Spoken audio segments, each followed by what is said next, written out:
Drahý Pane Ježiši, tak Ti ďakujem veľmi za Tvoje slovo. Modlím sa, aby si k nám dnes hovoril, aby si nám dal čerstvé slovo, čerstvé zjavenie, aby si premienal naše srdce, aby si nás viedol svojou cestou, Pane. Modlíme sa, premieňaj, orezávaj naše srdce, aby bolo čisté, aby bolo plné Tvojej slávy, aby sme boli ľudia, ktorí sú ľudia horiaci pre Teba, pre Tvoje meno, pre Tvoje evanjelium.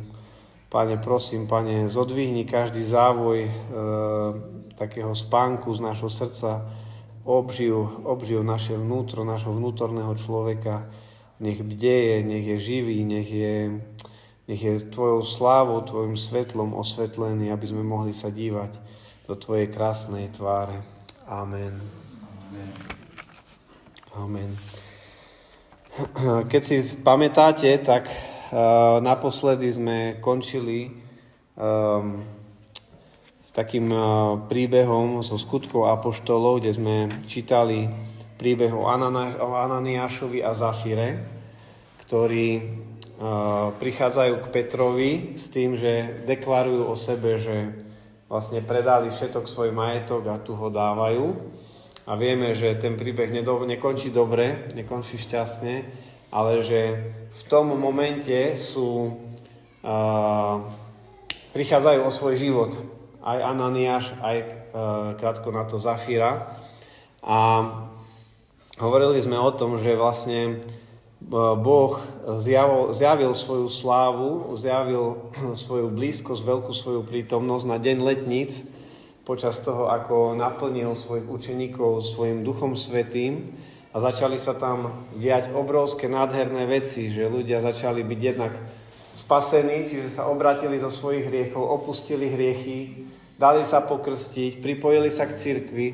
My si to dneska predstavujeme veľmi ľahko, ale to znamenalo, že oni svoje rodiny možno, svoje tradície, svoje prepojenia museli nechať, museli pustiť. Možno naozaj ľudia sa im začali vysmievať, rodiny sa ich zriekli, ale oni považovali za hodnejšie to pripojiť sa k Pánovi Ježišovi ako to, čo im ponúkala rodina, čo im ponúkal ich bývalý život. A neváhali, ale veľmi ľahko, rýchlo, tak by som povedal, až bežali k tomu, aby sa toho zriekli, aby mohli prísť k Pánovi Ježišovi, aby mohli byť už jeho. Čiže vidíme tam taký rýchly beh, ktorý bol odštartovaný tým, že počuli Božie slovo, počuli evanjelium, dotklo sa to ich srdc a ich to vystrelilo smerom k Pánovi Ježišovi. A to bol nádherný pohyb Ducha Svätého, lebo nebolo to spôsobené nejakým krásnym kázaním Petra, nebolo to spôsobené nejakým ani zázrakom, ktorý by videli, ale bolo to spôsobené, viete čím? Pravdou, ktorá prišla do ich srdc a bola osvietená Duchom Svätým. Duch Svätý bol prítomný, on zobral tie slova, on zobral to posolstvo a otvoril oči týmto ľuďom skrze tie slova Petra a oni videli jak svoju hriešnosť a svoju biedu, tak a v tom rozpoznali svoju potrebu byť vytrhnutý z hriechu, byť vytrhnutý z moci tmy a videli zároveň tú druhú stranu toho, že Ježiš ich čaká. Toho, že Ježiš chce byť ich pánom, ich majstrom, že on je ich spasiteľ. A ich reakcia na to bola rýchla. A to je veľmi silný fenomén, alebo taký znak toho prebudenia, ktoré sa tam dialo, že ich srdce bolo pohotové činiť pokánie. Rýchle bežať k Ježišovi, rýchle. Keď si to zoberieme možno s dnešným stavom v cirkvi, tak vidíme možno takú určitú váhavosť, že niekedy váhame, že či máme ísť, či nemáme ísť, niekedy s tým zápasíme a sa to v nás tak prevaľuje a sme takí pomalí v tom kroku. Niekedy aj ideme, ale náš beh nie je taký, že zabudneme na všetko a bežíme, ale dlhšie veci spracovávame a takým pomaličkým tempom sa rozhodujeme ísť za Pánom Ježišom. Ale prečo? Lebo stále ako keby nevnímame to, že on je skutočne hodnotný a hodný nášho nasledovania. Stále ešte vidíme tam niekde na pozadí tie iné veci, ktoré sú pre nás tiež dôležité a nie úplne ľahko sa ich chceme vzdať. A čo k tomu potrebujeme je pôsobenie Ducha Svätého. Čiže je to jeho práca na našom srdci, ktorá je tak vzácna a nádherná, že on prichádza a svojim olejom ako keby pomáže naše srdce k tomu, aby sme videli hodnotu Pána Ježiša. Lebo tá nás potom aktivuje, za ňou potom chceme bežať. A dnes práve chcem, jednou z vecí, ktorú chcem otvoriť, je práve tá vzácna práca Ducha Svätého, ktorá bola prítomná počas Ananiáša a Zafíry, počas toho obdobia, ktoré tam vlastne tá cirkev zažívala, lebo oni zažívali to, čo stará zmluva popísavala, že naplnil oblak slávy, naplnil stan. Keď Mojžiš sa stretával s Bohom, stretával sa v oblaku slávy Božej a vidíme, že v Novej zmluve už nevidíme takéto manifestácie viditeľné, zreteľné, ale tu je niečo dôležitejšie, niečo hĺbšie, čo sa tu prejavuje a to je to srdce, ktoré vlastne sa stáva naozaj miestom prebývania Boha. Že Boh sa znovu stáva pánom svojho chrámu, pánom tej bytosti našej celej, naplňa nás svojou slávou, svojou prítomnosťou a mení to náš chod života a robí nás to bdelými, živými, plnými radosti. Lebo čo vlastne zažívala prvá cirkev, bola jedna z vecí, ktorú zažívala, bola veľká radosť z toho, že sa mohli oslobodiť od všetkých jariem a pút tohto sveta. Ja si myslím, že naozaj, aj keď ich to stálo veľa, či už svoj život, keď napríklad Štefan bol ukameňovaný, alebo svoje majetky, ktoré rozdávali a predávali, tak myslím, že tá chuť toho, čo zažili za tým, bola tak sladká, tak chutná, že ich srdce bolo najšťastnejšie, aké mohli mať. A to bolo vďaka tomu, že Duch Svätý ich tam potiahol, že im tam pomohol do toho vstúpiť a urobil takúto nádhernú prácu. A poďme si pozrieť Jánové evanjelium, 16. kapitola, od 7. verša, môžeme od 6. verša.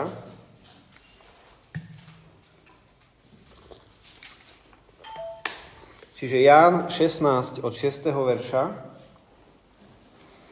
A tam sa píše: Ale preto som vám hovoril tieto veci, zármutok naplnil vaše srdce. Lebo Pán Ježiš odchádzal, prichádzali o Pána Ježiša, vedeli, že už s nimi nebude dlho a učeníci sa kvôli tomu začali rmútiť. Že už ho stratia, že už nebude s nimi. Že čo teraz, čo si počnú, čo bude s ich životami, veď všetko opustili, všetko nechali, svoje zamestnania stratili, proste úplne sa im zmenil život, všetko nasadili kvôli nemu. A čo teraz, keď už tu nebudeš, Ježiš? Čo teraz s nami? Čo si počneme? A boli zarmútení. Ale Pán Ježiš im odpoveda a hovorí: No ja vám hovorím pravdu. Ja vám teraz poviem pravdu. Niečo, čo vám prospeje, čo bude pre vás užitočné, že vám je to užitočné. A toto slovo užitočné nesmierne v mojom srdci rezonuje posledné týždne. Čiže Pán Ježiš im hovorí, že ja odchádzam, ale je to pre vás dobré a poviem vám pravdu, je to pre vás aj užitočné. Čiže je lepšie, že idem, ako keby som zostal. A predstav si, že ty si učeník Pána Ježiša, že ty sa ho dotýkaš svojimi rukami, že ty s ním tráviš čas, že počuješ priamo jeho slova, že vidíš svojimi očami jeho skutky, zažívaš jeho lásku, vidíš, ako on reaguje, proste sa učíš od neho veľa. A on ti toto povie, že je lepšie, že ja odídem. Ja si myslím, že oni to vôbec nemohli pochopiť v tej chvíľke. Ako by sa to dalo si predstaviť? To sa nedá predstaviť, že tvoj majster, tvoj pán, ktorého miluješ, ktorého tu máš, odíde a on ti povie, je ti to lepšie, že odídem. Bude ti lepšie, že tu zostaneš bezo mňa. Užitočnejšie, to znamená, viac osohu príjmeš pre svoj život, viac požehnania nasaješ, pre svoj život načerpáš, keď ja pôjdem preč. Tajomstvo, nie? V tej chvíli si myslím, že není šanca, aby to učeníci porozumeli. Ale Pán Ježiš im preto káže pravdu, hovorí im dopredu a hovorí, že je vám užitočné, aby som ja odišiel. Lebo ak neodídem, tešiteľ nepríde k vám, ale ak odídem, pošlem ho k vám. Čiže vidíme, že Pán Ježiš hovorí jednoduchú vec. Ak ja tu zostanem, Duch Svätý nepríde. Ten, ktorého cieľ je vás potešovať, lebo čo sa stalo s ich srdcami? Ich srdcia boli zarmútené. Mali smutok, lebo ich majster odchádzal, sa vzdialoval od nich. Ich životy sa stali, ako keby možno sa cítili, že budú prázdne, že budú ohrozené, že nebudú mať ďalší zmysel. Možno, že ich budú prenasledovať teraz za to, že boli Ježišovi učeníci. Možno, že ich za to zabijú, dajú do väzenia. Nevedeli, že čo sa s nimi stane, ale zaručene zažívali veľký zármutok. A teraz do tohto zármutku Pán Ježiš im hovorí, keď ja tu zostanem, tak nezažijete tešiteľa. Viete, Pán Ježiš sa nikdy nenazval, že je tešiteľ. On to povedal o Duchu Svetom. On povedal, že Duch Svätý je tešiteľ, ktorý ho ja pošlem, keď odídem. Čiže hovorí tu o niekom, ktorý dokáže potešiť srdce týchto učeníkov lepšie ako samotný Pán Ježiš. Súhlasíte teraz so mnou? Lebo keď Pán Ježiš povedal, že ti je to užitočnejšie, aby prišiel tešiteľ, ako keby som tu ja zostal, tak inými slovami hovorí, že to, ako dokáže ten tešiteľ potešiť tvoje srdce, je viac, ako ja dokážem potešiť tvoje srdce. Uvedomili sme si to niekedy? Že Duch Svätý má v sebe kapacitu, schopnosť ešte viac potešiť srdce človeka ako samotný Pán Ježiš, ktorý bol prítomný v tele. Niečo neskutočné. Niečo neskutočné. Viete, ja som si stále myslel, keď Pán Ježiš odíde, tak samozrejme je to lepšie, že príde Duch Svätý, lebo Pán Ježiš nemôže byť so všetkými všade. Lebo je viazaný na telo a tým pádom všade by boli iba zástupy a hodiny by sme čakali, dokým by sme len mohli vidieť z diaľky, že tam niekde sedí. Takto som si to predstavoval. Ale vidím tu ešte iný rozmer toho, a to je ten spôsob toho potešenia, ktoré prichádza skrze Ducha Svätého, je iný ako spôsob potešenia, ktorý dokáže dať Pán Ježiš. A teraz otázka je, že prečo? Čo vlastne, akú formu potešenia prináša Duch Svätý? Viete, my niekedy vnímame, alebo málo kedy si teda takto. Otázka je tá, že keď sa zamyslíme nad svojim postojom alebo svojim vzťahom voči Duchu Svätému, do akej miery ho vnímame ako nášho hlavného potešiteľa. Do akej miery je on nám reálny v tom, že poznáme hlas jeho potešenia. Že ho si vážime, že mu ďakujeme, že ako nádherne si ma dnes potešil. Ako nádherne si dnes pozdvihol moje srdce. Ako nádherne si mi dnes povedal slova povzbudenia, ktoré nik iný by mi nedokázal povedať, len ty. Wow. Lebo ty presne vieš, čo som potreboval počuť. Ty presne vieš, čo je pre mňa užitočné. A ty mi to ochotne dávaš. A to je jeho hlavný zámer a cieľ, ku ktorému on tu prichádza, aby bol tešiteľ, takto ho Pán Ježiš predstavuje svojim učeníkom. On ho nepredstavuje ako Boha, ktorý prichádza s mocou, ako prvé, ako ducha, ktorý je ako vietor, ako oheň, ktorý zapaluje ľudské srdcia a proste uvádza ich hneď do pokánia, aj keď to tiež robí, ale ako prvé, ako tú prvú a najvzácnejšiu vlastnosť, ktorú on prináša, je potešenie, ktorým chce tešiť srdce učeníkov Pána Ježiša. To je niečo nádherné, čo on v sebe nesie. A prečo? Prečo to je tak? Ja si myslím, že jedna z vecí je tá, že keď hovoríme o tom, alebo môžeme si prečítať ďalej, keď príde on, čiže tým, že Pán Ježiš odišiel, tak stala sa nám veľká vec pre nás. Lepšia. Bol nám poslaný Duch Svätý. Užitočnejšie to je pre nás. A teraz si povieme, Pane, jak to môže byť užitočnejšie pre mňa, keď ja sa Ducha Svätého neviem dotknúť tak, jak teba. Viete, čo by to bolo? Predstavme si, že sa dotkneme ruky Pána Ježiša. Fyzickej ruky. Aké krásne by to bolo, nie? Že počujeme jeho fyzický hlas, ako k nám hovorí, že vidíme jeho fyzické oči, ako sa na nás dívajú.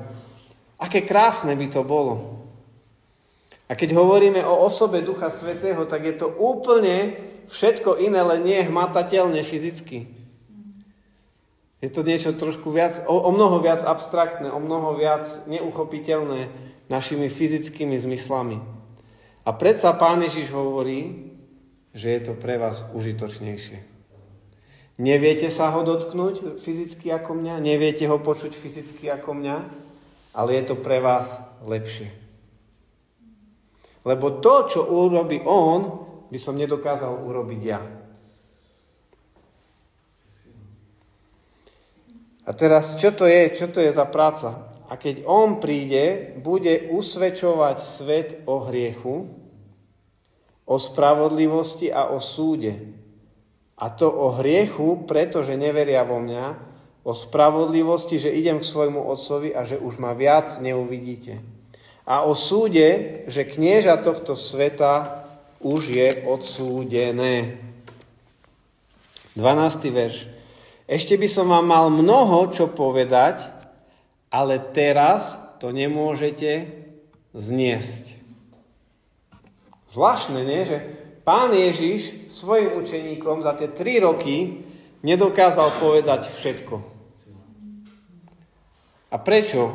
Lebo nie preto, že by nemal čas im porozprávať všetko, ale preto, lebo ich srdce nedokázalo prijať pravdy, ktoré on by im odovzdal. A vidíme, že Boh nedáva len tak svoje perly, svoje pravdy, svoje zjavenia, pokiaľ naše srdce nie je schopné to prijať.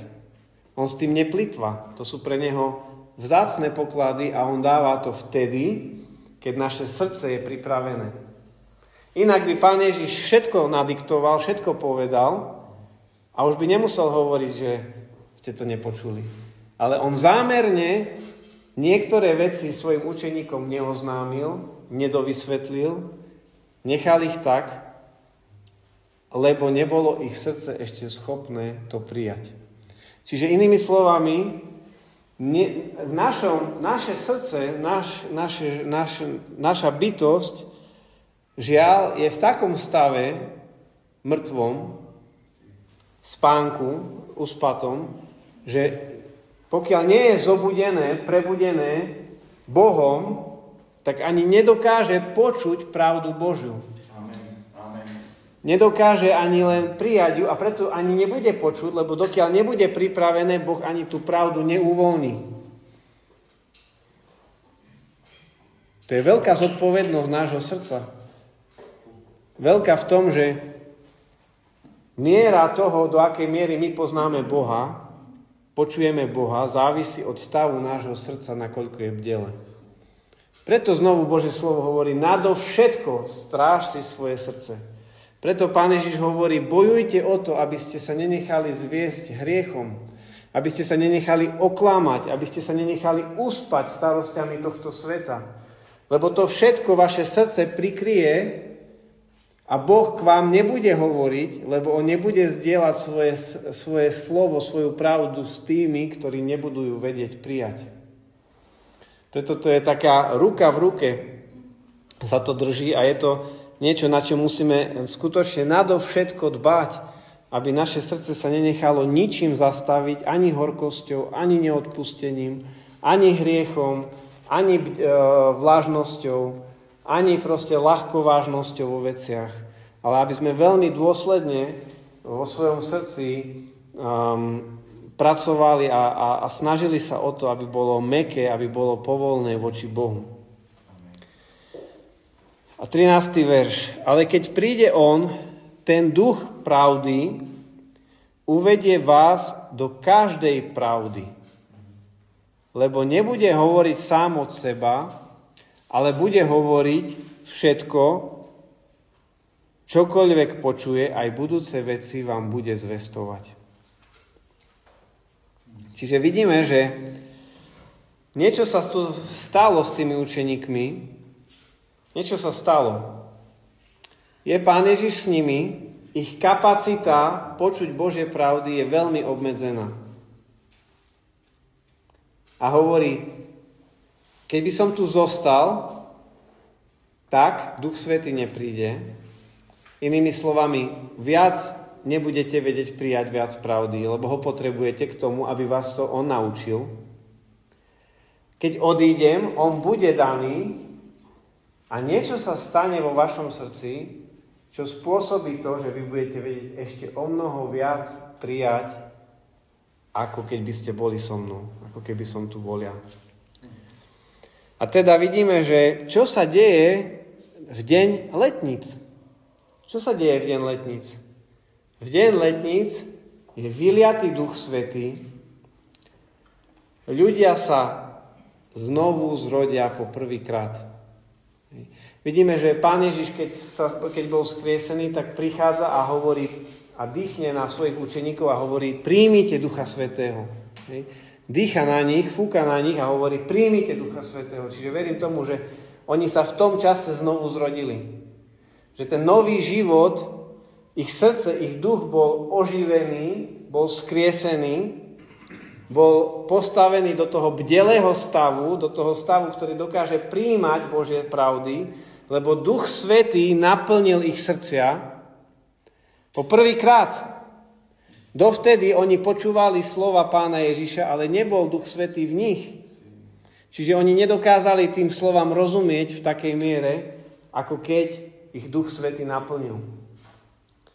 A potom vidíme, že čo sa deje, oni kážu a ľudia sú znovu zrodení, Duch Svätý ich naplňa a čo sa deje s ich srdcom? Ich srdce žije. Ich srdce žije. A vieme to preto, lebo vidíme ovocie ich života, ich skutkov. Nepočujeme v skutkoch apoštolských nejaké veľké zjavenia pravd, že by niečo apoštoli hlásali nejakú novú doktrínu, čo im Duch Svätý ukázal a zjavil im nejaké obrovské pravdy a ja neviem, proste tajomstva neba. Nepočujeme nič také. Ale vidíme ovocie tej práce, že je nádherné. Lebo oni sú ochotní dať Pána Ježiša za to najhodnotnejšieho, aký kedy bol a kto kedy bude v ich živote. Čiže dávajú ho na prvé miesto. A prečo? No preto, lebo Duch Svätý naplnil ich srdce. Čiže vidíme tu, že Duch Svätý nám bol daný, aby svet usvedčil o hriechu, o tom, že potrebuje každý človek uveriť v Pána Ježiša. Že toto je to miesto, kedy sa všetko začína. Uver v Pána Ježiša. Uver v Pána Ježiša. O hriechu, pretože neveria vo mňa. Čiže najväčší hriech tohto sveta je, že neveria v Pána Ježiša. o spravodlivosti, že idem k svojmu otcovi a už ma viac neuvidíte, a o súde, že knieža tohto sveta je odsúdené. Vidíme, že Duch Svätý prichádza a ukazuje tieto základné pravdy a Ježiš hovorí, že keď tieto pravdy vo vašom srdci sú zjavené, tak to spôsobí obrovské nadšenie. To prinesie život do vášho srdca. Lebo toto Duch Svätý prináša. Hej? Čiže keď tu čítame, že ešte o mnoho viac, ešte by som vám mal mnoho čo povedať, ale teraz to nemôžete zniesť. Ale keď príde On, ten Duch pravdy, uvedie vás do každej pravdy. Lebo nebude hovoriť sám od seba, ale bude hovoriť všetko, čokoľvek počuje, aj budúce veci vám bude zvestovať.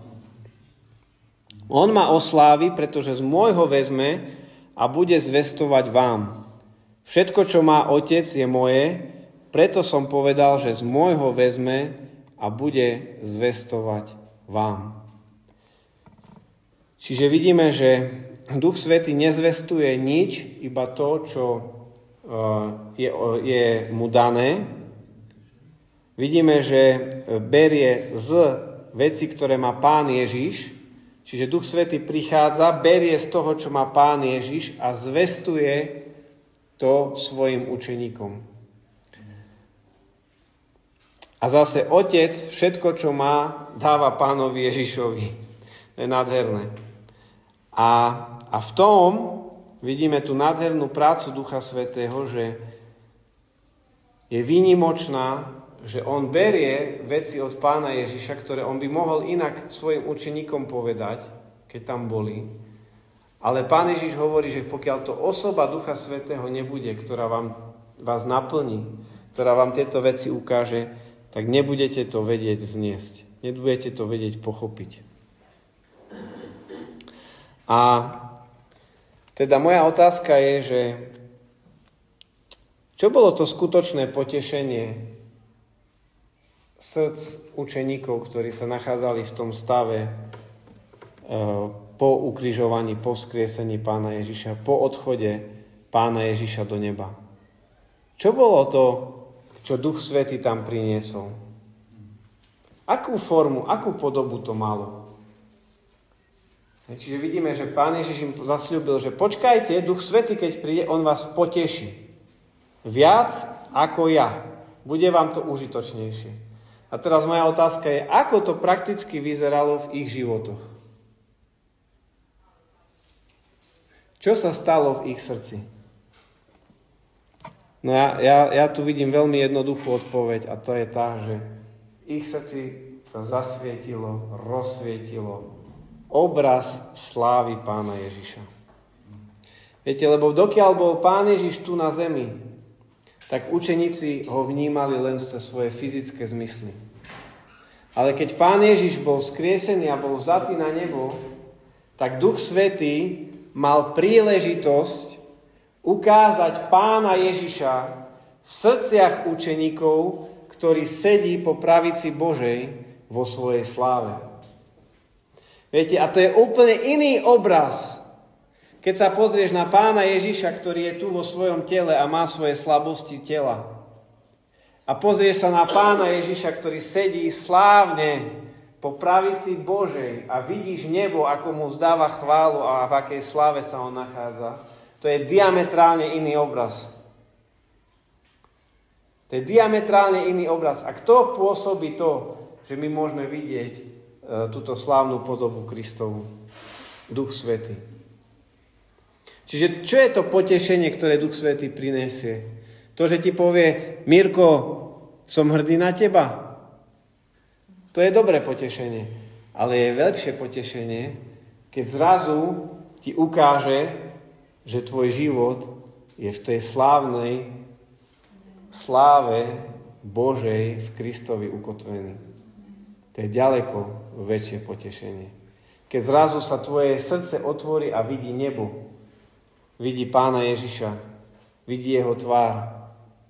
Keď zrazu to, čo ťa zahnievalo, čo ti držalo, je od teba odobraté a ty môžeš rásť v poznaní tej slávnej tváre Pána Ježiša Krista. A toto všetko by sme nemohli mať, keby nám Duch Svätý nebol daný. Preto Pán Ježiš hovorí, je vám užitočnejšie, že Duch Svätý príde, lebo on osvieti oči vašej duchovnej mysle, vášho srdca, aby ste mohli vidieť to, čo sa modlí apoštol Pavol, tú slávu bohatstva Pána Ježiša Krista. Viete, učeníci videli Pána Ježiša iba vo svojom tele, prípadne tí vyvolení Peter, Jakub a Ján, ako sa premenil na vrchu premenenia. Ale aj tá premena na vrchu premenenia bola obmedzená oproti tomu, v akom stave sa nachádzal po svojom skriesení. To bol len odlesk toho, do toho stavu, do ktorého sa dostal po vzkriesení. A preto on im hovorí, vy sa tešte, lebo doteraz ste ma videli, doteraz vaše ruky ma dotýkali, ale bolo to len fyzická podoba moja. A ešte ste nevideli, aký som slávny. Už teraz vaše srdce naplňala radosť, keď som vám hovoril. Už teraz vaše srdcia horeli, keď ste počuli moje slova. Ale keď príde Duch Svätý, tak to bude ešte ďaleko slávnejšie, lebo on bude brať z toho stavu, v ktorom som ja v sláve Otcovej, z toho zoberie a toto zjaví vám. Čiže ten najvyšší rozmer mojej slávy, on z neho berie a toto zjavuje vám. A to je práca Ducha Svätého, ktorý chce nám toto ukazovať. Slávu Pána Ježiša, jeho slávnej podoby, jeho tváre. Ale je tu tá výzva nášho srdca, o ktorej tu hovoríme už niekoľko týždňov. Nakoľko túži naše srdce potom. Čo je vlastne tá prekážka k tomuto? Vieme si toto zaslúžiť nejako? Nie, lebo je to práca Ducha Svätého. Nevieme to my sami si to zaslúžiť, nejako akože zarobiť na to. Nevieme. Sme odkázaní na Neho. Ale chce Duch Svätý svojej cirkvi toto zjavovať? Chce. Veď to je jeho hlavná úloha, prečo tu je. Na tomto on pracuje každý deň, aby cirkev v tom rástla. Ale vidíme to, že sa to deje v cirkvi? Čiastočne, alebo maličko. Obzvlášť v našich končinách západného sveta veľmi málo. Keď som počul svedectvo toho dievčaťa z Libanonu, tak to bolo niekoľko tisícnásobne viac. Ona žiarila, lebo videla niekoľkokrát Pána Ježiša v nebi. Ona bola plná radosti a vôbec jej nechýbalo nič z toho, čo stratila, lebo mala to zjavenie nádhernej tváre Pána Ježiša Krista. A myslíte si, že môže Pán Ježiš aj v našich podmienkach toto urobiť v našich srdciach? Či musíme ísť do väzenia, aby sme toto zažili? Ťažká otázka.